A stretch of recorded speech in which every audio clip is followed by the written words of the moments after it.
बिस्मिल्लाहिर्रहमानिर्रहीम, अस्सलामुअलैकुम। आज जो मैं रेसिपीज़ लेके आई हूँ उन रेसिपीज़ में एक तो मैं बना रही हूँ मूंग मसूर की दाल। ये देखें, मैंने धो के इसको अब रख दिया है। ये मूंग मसूर की दाल है और ये मैंने धो के ले लिए। तकरीबन एक एक कप दोनों दाल मैंने ली हैं। इन्हें मिक्स कर लिया, इन्हें धो के वॉश करके अब मैं इसे सिर्फ बॉईल करने रख रही हूँ। वो भी मैं दिखाती हूँ आपको किस तरह बॉईल करने रख रही हूँ और किस तरीके से ये मैं मूंग मसूर की दाल प्रिपेयर करूँगी। उसके साथ मैं बना रही हूँ आज बैंगन का रायता। अच्छा, समर आ गया है हमारे यहाँ। अभी समर एक्चुअल आया नहीं है, मगर मैंने कहा चलो थोड़ा सा समर की रेसिपीज़ को बनाना शुरू करते हैं। थोड़ा सा हम माहौल बनाते हैं समर का। वैसे तो अभी भी हमारे यहाँ ठंड चल रही है, कोल्ड वेदर चल रहा है और परसों रात तो माइनस में भी था और कल भी सुबह माइनस में वेदर था, मगर फिर भी हमने कहा चलो रेसिपीज से ही सही हम समर को एंजॉय करते हैं। तो मूंग मसूर की दाल बन रही है, उसके साथ में चावल बनाऊंगी और बनाऊंगी बैंगन का रायता। तो बैंगन का रायता बनाने के लिए मैंने बैंगन को ले लिया है, एक टमाटर ले लिया है, 2-4 मैंने गार्लिक के पॉट्स ले लिए हैं। इनको मैं सबसे पहले रोस्ट करूंगी और दाल को सिंपल चढ़ाऊंगी।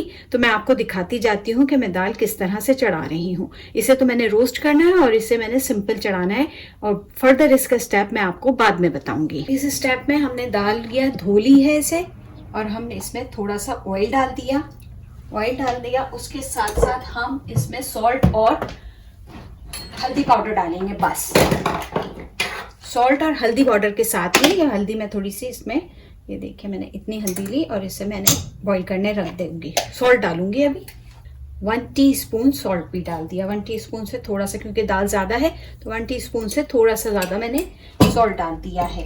1.5 टीस्पून मैंने सॉल्ट डाल दिया। अब हम इसको सिंपल बॉईल होने रख देंगे और जब ये बॉईल हो जाएगी तो इसके बाद फिर हम इसका मसाला तैयार करके इसको डालेंगे, जब तक कि हमारे बैंगन भी रोस्ट हो जाएंगे।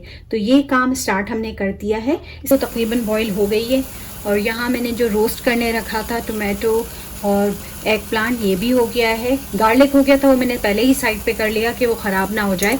तो अब मैं इसको तो साइड पे करती हूँ और फिर मैं आपको दिखाती हूँ कि इसके साथ मैं क्या कर रही हूँ। इसको तो मैं ठंडा होने के लिए साइड पे रख देती हूँ। और ये देखिए, ये मैं थोड़ा सा मसाला बना रही हूँ। ये मैंने क्यूमन सीड लिया है, कोरिएंडर सीड लिए हैं और ये मैंने रेड चिली ली है।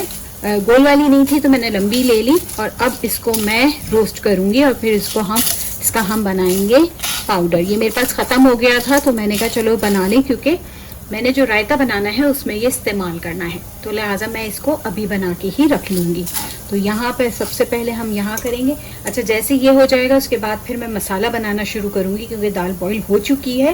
ये देखिए, मैं आपको दिखा भी देती हूँ कि ये देखें दाल बिल्कुल बॉईल हो गई है। अब मैं इसका मसाला बनाना शुरू करूँगी, तो फिर मैं आपसे मसाला बना के मुलाकात करती हूँ। हम इसका दाल जो बना रही हूँ मैं, मूंग मसूर की दाल, मैं उसका मसाला तैयार करती हूँ। मसाले के लिए आज मैं इसको कढ़ाई में बना रही हूँ और इसमें आपको मैं पहले भी बताती हूँ कि इसमें अच्छा दिखता है, इसलिए मैं इसी को यूज़ करती हूँ, इसी पैन को यूज़ करती हूँ। ये थोड़ा सा हीटेड हो जाए तो मैंने सबसे पहले इसमें ऑयल डाल देना है। वैसे आप इसको घी में भी बना सकते हैं और बटर में भी बना सकते हैं और इसको आप ऑयल में भी बना सकते हैं। तो मैं इसको ऑयल में बना रही हूँ। सबसे पहले हमने इसमें ऑयल ले लिया।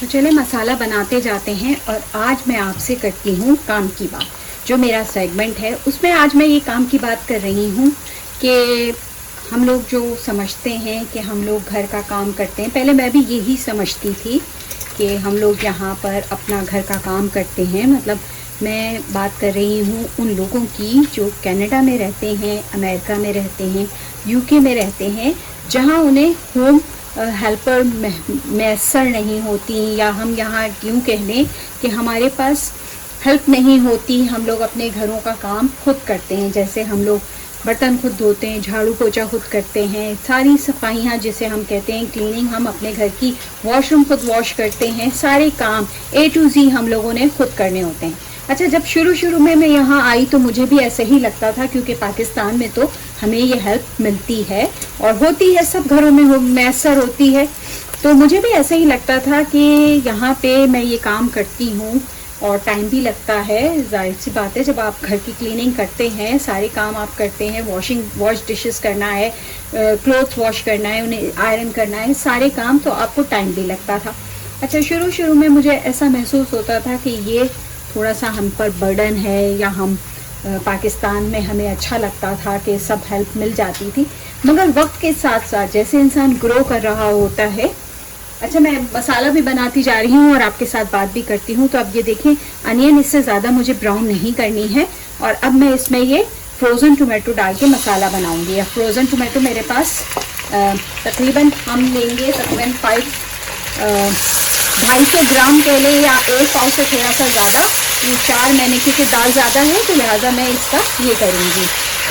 और इसके साथ ही मैं इसमें डाल दूँगी जिंजर गार्लिक पेस्ट। मैंने उसमें नहीं डाला था, तो 1 बड़ा चम्मच जिंजर गार्लिक पेस्ट का मैं डाल दूँगी। और इसी में साथ में ये बेसिक मसाले हैं, सॉल्ट टू टेस्ट है, चिली पाउडर मैंने 1 टीस्पून लिया है, और उसके साथ चिली फ्लेक्स थोड़ा सा ½ टीस्पून से भी कम है, गरम मसाला भी ½ टीस्पून से कम है, और ये धनिया पाउडर जो मैंने है 1 टीस्पून लिया है, थोड़ा सा नटमग लिया है, और ये हम मसाला बना रहे हैं। तो ये हमने डाल दिया है। अब हम इसको अच्छी तरीके से फ्राई कर लेंगे।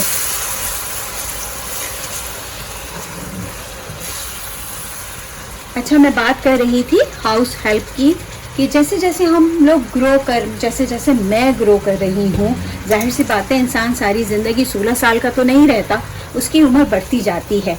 और जब बढ़ती जाती है तो मैंने महसूस ये किया है कि ये जो घर के काम होते हैं, हम घर पे रहते हैं या हम घर के काम करते हैं, तो ये हमारे लिए बहुत बहुत बहुत ब्लेसिंग है कि हम लोग यहाँ पे सारे काम अपने, इससे हम बहुत एक्टिव रहते हैं, हमारे हाथ पैर चलते हैं, हम अच्छे तरीके से अपने कामों को अंजाम दे सकते हैं, और अच्छे तरीके से हम अपनी लाइफ को एंजॉय भी करते हैं। क्योंकि जब आप एक्टिव होते हैं तो आप अच्छे तरीके से अपने तमाम काम ना सिर्फ अंजाम दे रहे होते हैं, बल्कि आप अपनी लाइफ को भी एंजॉय करते हैं। तो वक्त के साथ साथ मैंने ये महसूस किया कि ये बर्तन धोना, ये झाड़ू देना, ये कपड़े तय करना, ये सब काम जो मैं करती हूँ यहाँ पे, क्योंकि सभी करते हैं, मैं अकेली नहीं करती, यहाँ पे जितने भी लोग रहते हैं वो सब अपने काम। और यहाँ तो हम यार्ड भी, आपको पता है कि मैं यार्ड भी यहाँ पर होता है, हमारा बैकयार्ड होता है, और हर साल समर के आने के साथ ही हमारे वो काम भी स्टार्ट हो जाते हैं कि जी हमने अपने फ्लावर बेड्स बनाने हैं, हमने अपने यार्ड में जो हम फ्रूट्स वेजिटेबल्स लगाते हैं वो शुरू करना है काम। तो ये बड़ा काम होता है। मगर वक्त के साथ साथ जैसे जैसे मैं ग्रो कर रही हूँ, जैसे जैसे मैं आगे की तरफ जा रही हूँ, तो मुझे महसूस हो रहा है कि ये तो बहुत ब्लेसिंग है अल्लाह की हमारे ऊपर कि हम ये काम अपने खुद करते हैं। और पहले मुझे शायद बुरा लगता भी हो, अब मुझे याद तो नहीं है कि मैं घर के काम करती थी, मगर अब मैं इन कामों को एंजॉय करती हूँ। अब मैं इन कामों को करते हुए बहुत ही खुशदिली के साथ ये काम अंजाम देती हूँ। इवन कुकिंग में बहुत खुशदिली के साथ करती हूँ, और आपके साथ रेसिपीज शेयर भी इसीलिए करती हूँ कि मुझे मज़ा आता है कुकिंग करते हुए। और उसके साथ मैं कोई भी काम जो कर रही होती हूँ, यार्ड वर्क है, हमारे हर साल का ये काम है, क्योंकि हम रहते हैं विनिपेग में। विनिपेग का मैंने आप लोगों को पहले भी बताया कि विनिपेग का एक कॉमन नेम विंटर पैग भी है। और जब यहाँ सर्दी आती है, स्नो आती है, तो सब चीज़ें, और मैं आपको दिखाती भी रहती हूँ मेरे चैनल RES कनाडा पे, मैं ये सब चीज़ें आपको दिखाती भी रहती हूँ कि जैसे ही सर्दी आती है तो सब चीज़ें वाइट हो जाती हैं और कोई कलर हमें यहाँ पर नज़र नहीं आता। यही वजह है कि देखिए, मैं अप्रैल के एंड में खड़ी हुई हूँ, कल से मई शुरू हो जाएगा, और उसके बाद भी हम देखते हैं कि यहाँ पे स्प्रिंग के कोई आसार नहीं। आज मैं समर की रेसिपीज लेके आई हूँ। समर मेन्यू मैंने बना लिया सिर्फ इसलिए कि मैं थोड़ा सा अपने आप को ये एहसास दिलाऊं कि जी समर आने वाला है, इसलिए मैंने समर रेसिपीज को स्टार्ट कर दिया बनाना। दाल चावल समर रेसिपीज हैं, उसके साथ मैंने बनाया बैंगन का रायता, जो अभी सिखाऊंगी मैं आपको बनाना, ये भी समर रेसिपीज हैं। तो मैं आपको बता रही थी कि यहाँ पर जब सब कुछ ही खत्म हो जाता है सर्दियों में, और हर साल हमें जीरो से लेके स्टार्ट करना पड़ता है, अपना फ्रंट यार्ड भी, अपना बैक यार्ड भी, और बहुत काम होता है। क्योंकि जब हम विंटर स्टार्ट होता है तो हमारा बैकयार्ड जो है वो हमें पूरा सा खाली सा करना पड़ता है कि जो चीज़ें हमने लगाई हैं, हमने अगर गजीबो लगाया है या हमने कोई भी चीज़ ऑर्नामेंटल अपने यार्ड को खूबसूरत बनाने के लिए लगाई है, तो वो सब हमें रैप अप करनी पड़ती है और हम उसको रैप अप करके फिर हम स्टोर करते हैं। और यहाँ सब घरों में बेसमेंट होते हैं, तो बेसमेंट में हम बॉक्सेस में वो सामान वापस से रखते हैं, कुछ क्लीन अप करके, जैसे कि गजीबो का जो ऊपर कैनोपी होती है, उसके कर्टन्स होते हैं, वो धो धा के हम साफ सुथरा करके उनको रखते हैं। और जब समर आता है, और समर में अभी वो टाइम नहीं आया कि जब हम गजीबो फिक्स करें, अभी थोड़ा सा दूर है, तो 15 मई के बाद या 15 मई से आगे हम अपना गजीबो भी सेट करते हैं। तो फिर उसको दोबारा से नए सिरे से लगाना, उसकी लाइट्स लगाना, उसमें जो सामान हम अच्छा बनाने के लिए अपने बैकयार्ड को लगाते हैं, वो दोबारा से सामान हर चीज़ को अरेंज करना। तो ये चीज़ें ऐसा लगता है कि जैसे हमारे लिए बड़ा काम है या हमारे लिए बहुत वो है, मगर अगर आप इसको ब्रॉड स्पेक्ट्रम पे देखें या थोड़ा सा ओपन माइंडेड देखें, तो ये हमारे लिए बड़ी ब्लेसिंग है कि हम अपने घरों के काम, हम अपने घरों को खुद सजाते हैं, अपने हाथों से सजाते हैं। इवन कि आपको मैंने बताया भी था इन वीडियोस में नहीं, RES कनाडा की वीडियोस में मैंने बताया है कि मेरे हस्बैंड तो तमाम वुड वर्किंग का काम भी खुद करते हैं, और पीछे जो कुछ भी हम शेड के तौर पे बनाया या हम जो भी काम कर रहे होते हैं वुड वर्किंग के लिहाज से, वो मेरे हस्बैंड खुद करते हैं। समर टाइम हमारे लिए बहुत ही कहते हैं कि एक खूबसूरत टाइम होता है, जब बहुत सारे काम यार्ड में हो रहे होते हैं, चाहे वो वुड वर्किंग के काम हो, चाहे वो हम अपने यार्ड को प्रिपेयर करने के लिए कोई काम कर रहे हों। अगर कोई इंटरेस्टेड है इन चीज़ों को देखने के लिए, तो वो मेरे RES कनाडा चैनल को ज़रूर विजिट करे, तो उस पर आपको ये मेरी पुरानी वीडियोस में दिख जाएगा। हर साल मैं उस पर अपलोड करती हूँ कुछ ना कुछ, अपने यार्ड के हवाले से, कुछ वुड वर्किंग के हवाले से कि क्या प्रोजेक्ट चल रहे हैं। और अभी भी हमारे कुछ प्रोजेक्ट्स हमने लाइन अप करके रख लिए हैं, ताकि हम आने वाले समर में वो काम शुरू कर देंगे। तो ये सब चीज़ें मैं आपको जो बताना चाहती हूँ, या जो इतनी बड़ी तकरीर का मकसद है, वो ये कि अल्लाह ताला की दी हुई नेमतें, ये जो हमारे पास नेमतें हैं ना, 2 हाथ 2 पैर, इन नेमतों का सही इस्तेमाल यही है, और इसमें बहुत बरकत भी है। आप देखें कि अगर जो ख़वातीन अपने घर को खुद अपने हाथों से साफ करती हैं, अपने घर के किचन को खुद मैनेज करती हैं, अपने दूसरे दीगर काम वो बहुत अच्छे तरीके से मैनेज कर रही होती हैं, आप उनको देखें, उनमें और उन औरतों में बहुत फ़र्क आपको नज़र आएगा जो हाउस हेल्प की हेल्प से। मैंने तो पाकिस्तान में ये कल्चर भी देखा है, माजरत के साथ उन तमाम लोगों से, कि जो पूरे घर के काम जो है वो अपने मेड से कराते हैं। उनके पास कुकिंग के लिए भी मेड आती है, उनकी सफाइयों के लिए भी मेड आती है, उनके दीगर कामों के लिए भी मेड आती है। तो उन तमाम लोगों से मैं माजरत के साथ ये बात कर रही हूँ, मगर आप देखिए ना कि जो लोग खुद अपने हाथ से काम कर रहे होते हैं, उनके अपीयरेंस में, उनकी एक एक्टिवनेस में आप देखें फ़र्क होता है। इसीलिए जो हम लोग बात करते हैं कि नॉर्थ अमेरिका या हम लोग जो कनाडा, अमेरिका, UK वगैरह में ख़वातीन रहती हैं, वो इतनी स्मार्ट, वो इतनी चार्म क्यों नज़र आती हैं, और क्या वजह है कि वो इतनी एक्टिव होती है? तो उसकी वजह यही है कि वो अपने हाथों पैरों को सही तरीके से इस्तेमाल कर रही होती हैं। वो काम जो हमें करने हैं वो हम कर रहे होते हैं हम। और ये चीज़ अगर एज अ मुस्लिम, मैं अगर एज अ मुस्लिम होकर एक इस्लाम के पॉइंट ऑफ व्यू पे बात रखूं कि अल्लाह ताला ने भी कहा है कि घर के कामों में आपको अजर मिलता है। घर के काम करते हैं आप, झाड़ू पोछा करते हैं, घर साफ करते हैं, नीट एंड क्लीन करते हैं, क्योंकि सफाई तो निफ्स ईमान है, तो ये हमारे ईमान को भी मुकम्मल करती है और इसमें हमें अजर भी मिलता है। और अगर हम इसको देख लें कि हमारे हाथों पैरों के चलने की वजह से हम कितने एक्टिव होते हैं, हम कितने मेंटली शार्प होते हैं, क्योंकि हमारे ऑर्गन है ना, ये हमारे जो ऑर्गन है ये अच्छे तरीके से हमारे चल रहे होते हैं, और हम अपने इन चीज़ों को इस्तेमाल कर रहे होते हैं। ये नहीं कि हम दूसरों के ऊपर डिपेंड कर रहे हो कि जी अब वो आएगा तो हमारे घर का काम होगा, अब वो आएगा तो हमारे घर के खाना बनेगा। तो लिहाजा हम इस चीज़ को माइंड में रखते ही नहीं है कि कोई आएगा और करेगा, हमने सब खुद करना है। हम अपने टाइम को अच्छे से मेंटली तौर पे देखिए ना कितना हम एक्टिव होते हैं कि हम अपने टाइम को कितना अच्छा मैनेज करते हैं, और हम सारे काम परफेक्टली हो जाते हैं। कहीं हमें सैटरडे संडे ऑफ होता है तो सैटरडे संडे हमें बाहर का ग्रॉसरी का काम है, उसके बाद ग्रॉसरी एक बहुत बड़ा काम होता है। और मैं ये नहीं कह रही कि सिर्फ यहाँ पे काम है, पाकिस्तान में भी काम होता है, इंडिया में लोग जो रहते हैं उधर भी बहुत काम होता है, और बांग्लादेश के रहने वाले भी जाहिर सी बात है जो ग्रॉसरी करते हैं। ग्रॉसरी के बाद आपने चीज़ों को जगहों पे रखना है। तमाम चीज़ें जो आप वेजिटेबल्स लाते हैं, आप फ्रूट्स लाते हैं, उन्हें वॉश करके उसको अच्छे तरीके से करके रखना है। जो जिसका स्टाइल है उस तरीके से वो काम आपने करने हैं। तो ये मैं आज काम की बात कर रही थी कि चलते फिरते रहिए, अपने कामों को अपने हाथों से अंजाम देने की मतलब प्रैक्टिस शुरू कीजिए और अपने आप को प्यारा और एक्टिव बनाइए। तो यही मेरी आज के काम की बात थी और कहने का मकसद यही था कि ये काम करते हुए हम अपने आप को एक्टिव बनाते हैं। हम बाज़ लोग ये भी सोचते हैं कि जी हमारे पास तो इतना पैसा है, हम हाउस वाइफ आराम से रख सकते हैं। बिल्कुल रख सकते हैं, सब रख सकते हैं, कोई ऐसा मसला नहीं। यहाँ पे भी जो लोग अच्छा अर्न करते हैं उनके पास मेड आती हैं, करती हैं काम, मगर यहाँ ताल्लुक पैसे का नहीं है, यहाँ ताल्लुक फिजिकल आपकी हेल्थ का है कि अगर आप अपने हाथों को अच्छे तरीके से मूव करते हैं, आप अपने काम खुद करते हैं, तो आप वो तमाम एक्सरसाइज कर रहे होते हैं जो डॉक्टर हमें सजेस्ट करता है कि ये कीजिए, और हम अच्छे तरीके से अपने एक्टिवली वो कर रहे होते हैं और हमें पता भी नहीं चलता। इसीलिए घर के कामों में कहा गया है कि सवाब मिलता है कि औरतें जो घरों के काम कर रही हैं, पाकिस्तान में भी कर रही हैं, ऐसा नहीं है कि सिर्फ यहाँ पे सारे काम मैनेज हो रहे हैं।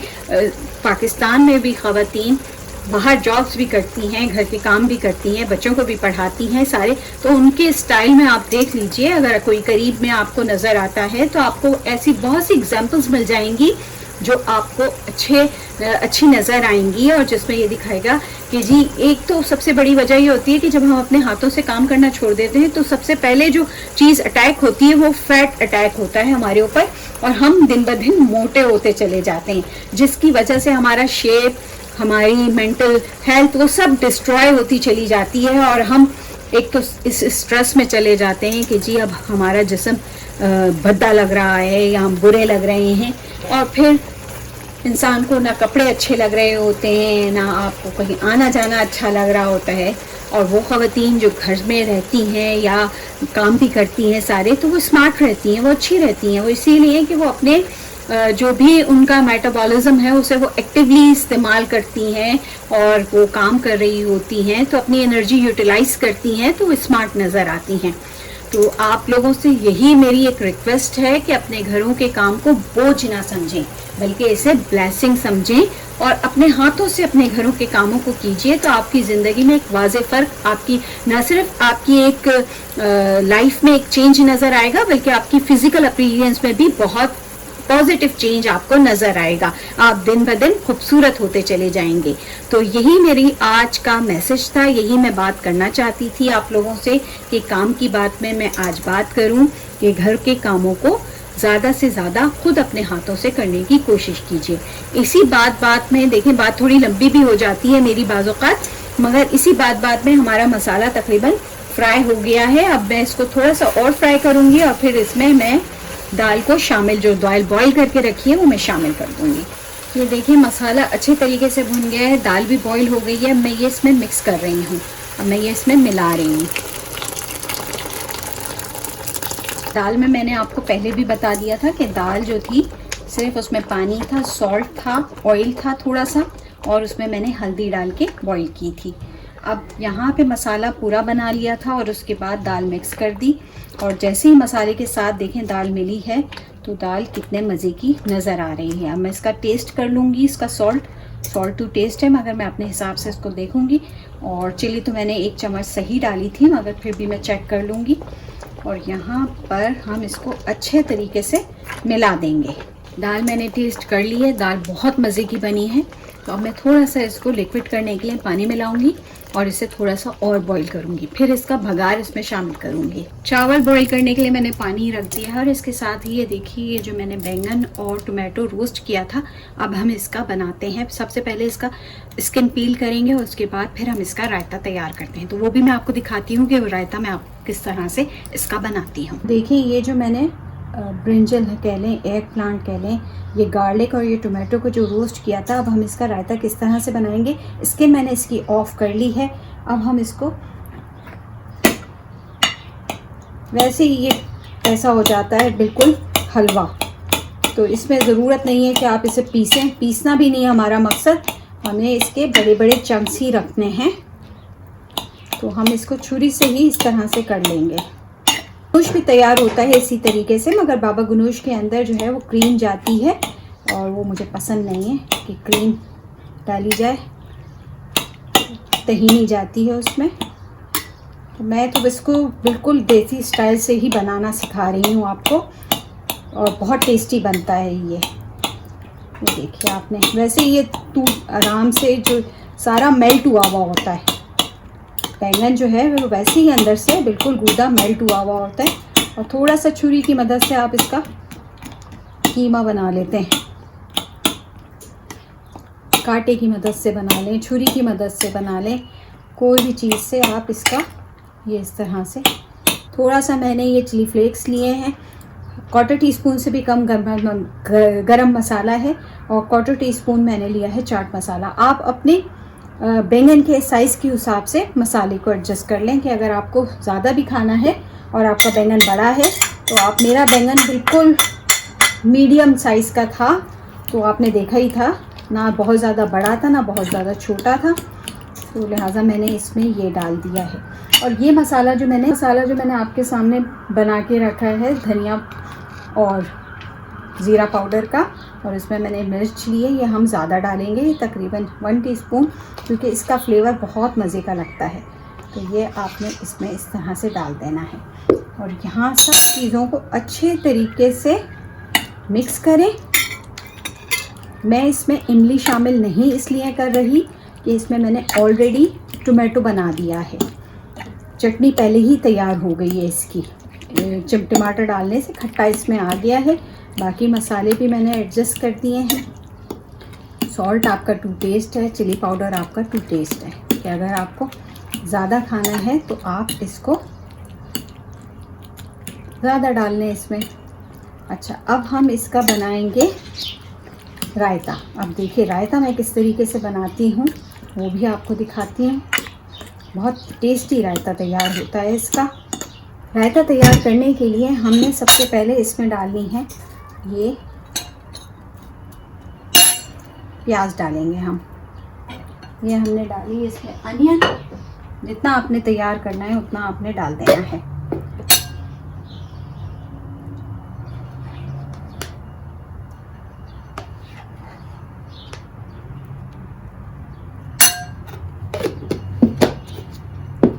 थोड़ा सा जितना आपने इसमें मिलाएंगे उतना टेस्ट आता जाएगा। ये देखिए, और इसको अकेले भी खा सकते हैं, इसको आप रोटी के साथ वैसे भी खा सकते हैं।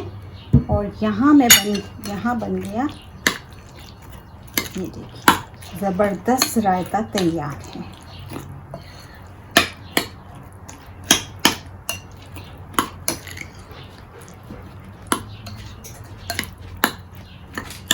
मज़ेदार। अभी ये फिनिश नहीं हुआ है, अभी इसको मैं आपके सामने फिनिश करती हूँ। सबसे पहले अब हम चलते हैं पैन पर, जहाँ हम इसका भगार तैयार करेंगे। ये देखिए ज़ीरे का ये मैंने भगार तैयार किया है। इसमें से थोड़ा हम दाल पे डालेंगे और थोड़ा हम इसके ऊपर।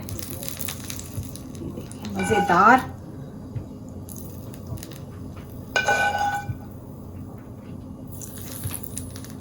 ये देखिए कितना मज़ेदार, बहुत टेस्टी रायता तैयार हुआ है। इसमें हम भगार डाल के अपनी दाल के लिए भी भगार तैयार, दाल कह रही हूँ, इसमें मैं प्याज डाल के अपनी दाल के लिए भी भगार तैयार करते हैं। पूरे दाल का सबसे पहले हम दाल तैयार है। अब दाल में हम सबसे पहले स्प्रिंकल करेंगे गरम मसाला। जितना भी आपको अच्छा लगता है तो दाल में गरम मसाला जाएगा।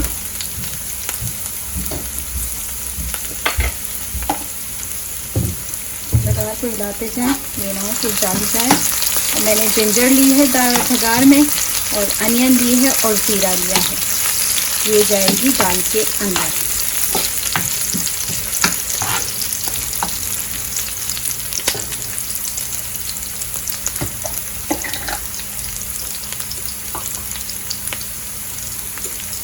हमने कसूरी मेथी ली है और कसूरी मेथी को हम उसी अंदाज से जैसे इसे डाली जाती है इस तरह से डाल देंगे। इसकी ज़्यादा डाल देंगे कसूरी मेथी, इसकी खुशबू तो बहुत लाजवाब आती है। जैसे ही भगार तैयार होगा तो भगार भी हम दाल पे डाल देंगे। अच्छा, यहाँ पे मैं इसको और ब्राउन नहीं करूँगी, इतना ही रखूँगी और अब मैं इसे शामिल कर देती हूँ दाल के अंदर। दाल को पहले हम चूल्हा बंद करते हैं, दाल को हम यहाँ लाते हैं ताकि ये नज़र आए और उसके बाद ये भगार हम आपको दिखा देते हैं। ये भगार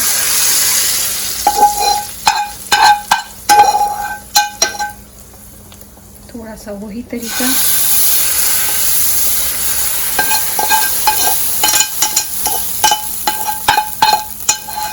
और दाल बहुत ही लाजवाब तैयार हुई है। तो ये मज़ेदार दाल भी, ये देखिए कितने मज़ेदार, इसको मिला देते हैं। मज़ेदार दाल तैयार हुई है। और मेन्यू, मैंने कहा चलो समर आने में तो अभी देर है तो समर मेन्यू तैयार करके ही हम दिल खुश कर लें। तो समर मेन्यू में मैंने जो एक बेसिक मेन्यू होता है और जो एक मज़ेदार सा मेन्यू होता है समर में हर घर के अंदर तैयार किया जाता है, वो होता है दाल चावल। और ये मूंग मसूर की दाल मैंने बनाई, बहुत टेस्टी दाल है। इसके साथ मैंने चावल बॉईल किए। ये सैलड, ये हर घर में रोज़ाना समर में ये सैलड ज़रूर होता है जिसे हम प्याज टमाटर की चटनी कहते हैं। और ये मैंने बनाया बैंगन का रायता, और ये बहुत लजीज रायता तैयार हुआ है। तो और इसके तौर पे ये थोड़ा सा मैंने रख लिया है, चटनी के तौर पे भी आप खा सकते हैं और इसे दही मिला के भी आप इस्तेमाल कर सकते हैं। तो ये था मज़ेदार मेन्यू। और समर हो और लस्सी तैयार ना हो तो लस्सी भी मैंने तैयार कर ली है। तो ये था मेरा आज का मज़ेदार समर मेन्यू। उम्मीद है आपको अच्छा लगा होगा। तो फिर इसके साथ ही इजाज़त दीजिए, फिर मिलती हूँ किसी अच्छे मज़ेदार मेन्यू में, किसी मज़ेदार रेसिपी में। अल्लाह हाफ़िज़।